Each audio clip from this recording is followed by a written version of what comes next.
안녕하세요. 저는 올해 68살이 된 김정호라고 합니다. 33년간 일한 증권회사를 4년 전에 퇴직하고 지금은 경기도 양평에서 작은 텃밭을 가꾸며 살고 있습니다.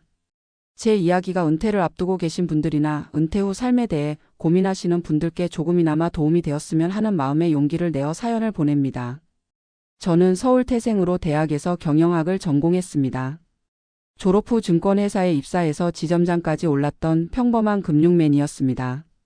처음엔 영업부에서 시작해 분석팀을 거쳐 관리직으로 자리를 옮겨가며 오랜 시간 한 회사에서만 일했죠.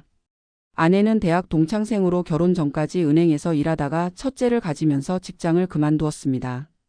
우리 부부 사이에는 아들 하나와 딸 하나가 있습니다. 두 아이 모두 결혼해서 독립했고 손주도 셋이나 있습니다. 제가 4년 전 64세 나이로 회사를 퇴직할 때까지만 해도 은퇴 후의 삶에 대한 계획이 명확하지 않았습니다. 그저 서울 아파트에서 여유롭게 지내면서 가끔 여행도 다니고 친구들도 만나며 소일하겠다는 생각뿐이었죠. 퇴직금으로 2억 8천만 원을 받았고 국민연금은 매월 140만 원 정도 나옵니다. 아내도 18년간 적립한 국민연금이 있어 매월 75만 원을 받고 있습니다. 둘을 합치면 매월 215만 원 정도의 고정 수입이 있었기에 큰 걱정은 없었습니다. 서울에 살던 아파트는 자녀들이 대학 다닐 때 구입한 것이었는데 오래되어 낡은 데다 주변 환경도 복잡해져서 은퇴 후에는 조용한 곳으로 이사하고 싶었습니다. 퇴직 후 6개월 정도는 특별한 일 없이 집에만 있었습니다. 매일 아침 일어나 신문을 보고 주식시장을 확인하는 것이 일과의 전부였죠.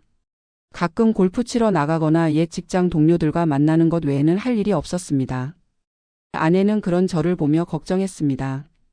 당신 요즘 너무 집에만 있는 것 같아요. 밖에 나가서 활동도 좀 하고 새로운 취미도 찾아보는 게 어때요? 그때 아내의 말이 귀에 들어오지 않았습니다. 평생 일만 하다가 갑자기 시간이 많아지니 어떻게 시간을 보내야 할지 막막했거든요. 그러던 어느 날 우연히 TV에서 귀농한 은퇴자들의 이야기를 다룬 프로그램을 보게 되었습니다. 작은 텃밭을 가꾸며 자신이 먹을 채소를 직접 기르는 모습이 무척 인상적이었습니다. 어릴 적 할아버지 댁에서 보았던 채소밭이 문득 생각났고 나도 한번 텃밭을 가꿔보고 싶다는 생각이 들었습니다. 아내에게 이 생각을 말했더니 의외로 적극적인 반응이었습니다.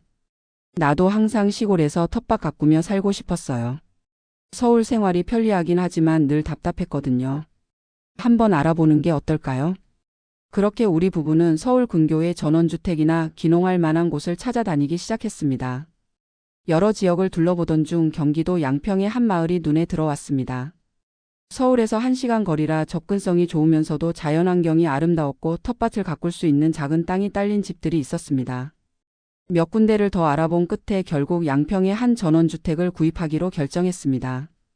28평 규모의 아담한 집이었고 마당과 텃밭으로 사용할 수 있는 35평 정도의 땅이 있었습니다. 서울 아파트를 팔고 이 집을 구입한 후에도 돈이 꽤 남았기에 그 돈은 노후 자금으로 따로 보관했습니다. 양평으로 이사한 첫 해는 정말 힘들었습니다. 평생 도시에서만 살아온 저희 부부에게 시골 생활은 생각보다 많은 어려움이 있었습니다. 특히 텃밭 가꾸는 일은 생각했던 것보다 훨씬 복잡하고 노동 강도도 높았습니다. 씨앗을 뿌리고 모종을 심는 것부터 물 주기, 잡초 제거, 병충해 관리까지 모든 것이 처음이라 서툴렀습니다. 난 이런 거 못할 것 같아라며 포기하고 싶은 순간도 여러 번 있었습니다. 하지만 마을의 이웃 어르신들이 많은 도움을 주셨습니다. 옆집에 사시는 73살의 최 할아버지는 평생 농사를 지으셨던 분이라 저희에게 많은 조언을 해주셨습니다. 정호 씨, 상추는 이렇게 심어야 잘 자라요. 여기 내가 가져온 상추 모종인데 한번 심어봐요. 고추는 바람이 잘 통하게 사이사이 간격을 두고 심어야 해요. 너무 빽빽하게 심으면 병이 잘 걸려요. 이렇게 이웃들의 도움으로 조금씩 텃밭 가꾸는 법을 배워나갔습니다. 처음에는 상추, 고추, 방울토마토 같은 기본적인 채소부터 시작했습니다. 매일 아침 일어나 텃밭에 나가 물을 주고 잡초를 뽑는 일이 일과가 되었습니다. 처음에는 힘들었지만 점점 식물이 자라는 모습을 보는 즐거움을 알게 되었습니다. 특히 첫 수확의 기쁨은 정말 말로 표현할 수 없었습니다. 직접 기른 상추로 쌈을 싸 먹었을 때의 그 맛은 지금도 잊을 수 없습니다. 아내도 텃밭 일을 즐기기 시작했습니다. 아내는 특히 허브 가꾸기에 관심을 보였고 바질, 로즈마리, 타임 같은 허브를 심어 요리에 활용했습니다. 정호 씨, 이 바질로 만든 파스타 맛이 어때요? 우리가 직접 기른 허브라 더 맛있죠. 그렇게 첫 해가 지나고 두 번째 해에는 더 다양한 작물에 도전했습니다. 가지, 오이, 애호박, 감자, 고구마까지 심었고 작은 과일나무도 몇 그루 심었습니다.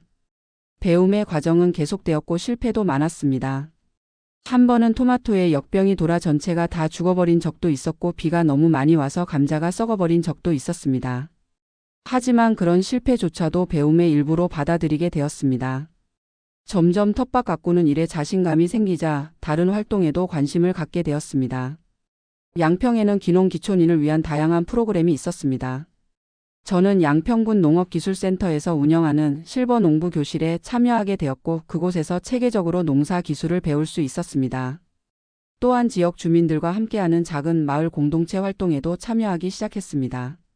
한 달에 한 번씩 마을회관에 모여 각자 기른 작물을 나누고 정보를 교환하는 모임이 있었는데 이를 통해 많은 이웃과 친해질 수 있었습니다. 은퇴 후 3년이 지난 지금 저희 부부의 생활은 완전히 달라졌습니다. 매일 아침 6시에 일어나 텃밭으로 향합니다. 아침 공기를 마시며 작물들의 상태를 확인하고 필요한 작업을 합니다. 오전 내내 텃밭 일을 하고 점심 식사 후에는 책을 읽거나 동네 산책을 합니다. 오후에는 다시 텃밭으로 나가 가벼운 작업을 하거나 때로는 이웃집에 가서 함께 일을 돕기도 합니다. 주말에는 종종 서울에 사는 자녀들과 손주들이 놀러 옵니다. 손주들은 할아버지 할머니와 함께 텃밭에서 채소를 따는 것을 무척 좋아합니다. 할아버지, 이 방울토마토 따도 돼요? 응, 빨갛게 익은 것만 따렴. 어디 한번 맛보렴. 맛있지? 아이들의 즐거워하는 모습을 보는 것이 요즘 제 인생에서 가장 큰 행복입니다. 은퇴 후 경제적인 부분도 생각보다 안정적으로 유지되고 있습니다. 연금으로 매월 215만 원의 고정 수입이 있고 생활비는 생각보다 많이 들지 않습니다. 특히 식비가 크게 줄었는데 많은 채소와 과일을 직접 재배하기 때문입니다. 저희 부부의 월 생활비는 평균 150만 원 정도로 연금으로 충분히 커버가 됩니다.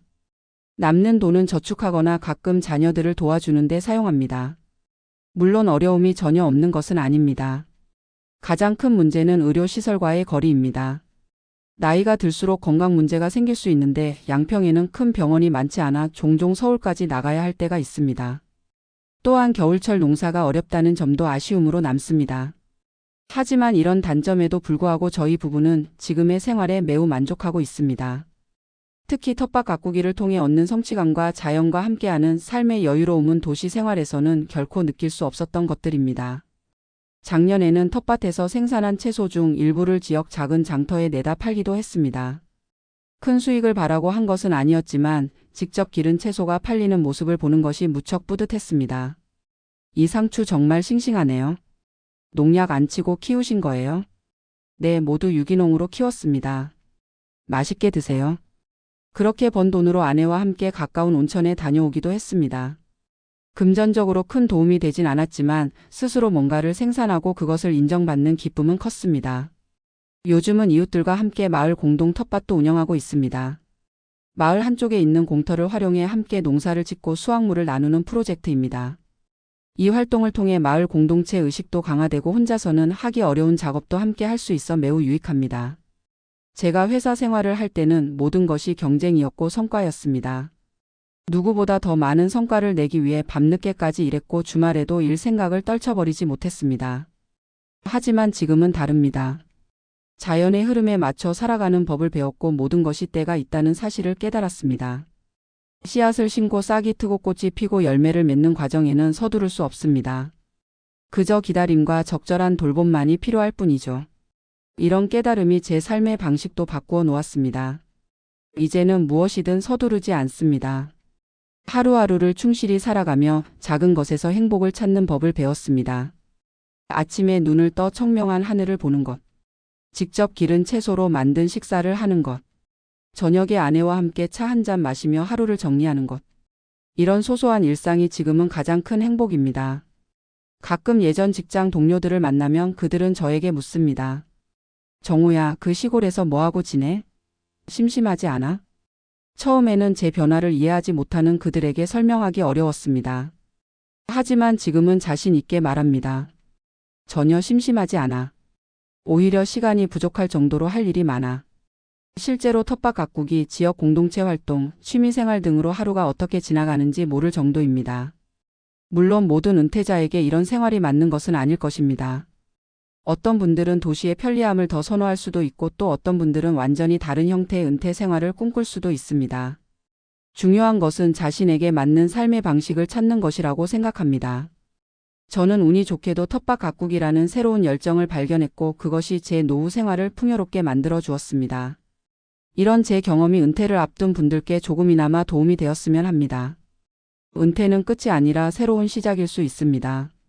지금까지 해보지 못했던 것들에 도전해보고 새로운 가능성을 발견하는 시간이 될 수 있습니다.